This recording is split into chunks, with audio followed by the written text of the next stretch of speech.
First வந்து நடுவில் இருக்கிறத நம்ம வந்து மடிக்கணும். இப்போது நமக்கு எல்லாம் ஒன்றா வந்துருச்சு. அடுத்து என்ன பண்ணுறோம், இப்போ ரெண்டாவதாக மார்க் பண்ண இல்லைங்களா, அந்த மார்க்கில் நாம் வந்து பிடிக்கணும். பிடிச்சிட்டோம், அதை அப்படியே கீழே மடித்து விடணும்.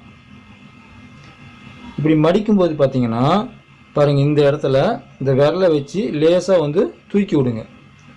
தூக்கி விட்டிங்கன்னா பாருங்கள், இந்த ரவுண்ட் ஷேப் வந்து அழகாக நமக்கு வந்து வரும். இது கீழே போயிடணும். இது வந்து நமக்கு எவ்வளோ தேவையோ அந்த அளவுக்கு வந்து கீழே போகிற மாதிரி வச்சுக்கோங்க. இப்போ பார்த்திங்கன்னா இந்த ரவுண்ட் ஷேப் வந்து நமக்கு வந்து வந்துடுச்சு. இப்போ அடுத்து என்ன பண்ணணும், இந்த மார்க்கில் மடிக்கணும். அடுத்த மார்க்கில் மேல் பக்கம் மடிக்கணும். ரெண்டு பக்கமும் நம்ம வந்து மேல் பக்கம் மடிக்கணும். இப்போ மடிக்கும்போது பார்த்திங்கன்னா இந்த இடத்துல இந்த அடியில் இருக்கிறத அப்படியே லேசாக அப்படி வந்து தூக்கி விடுங்க.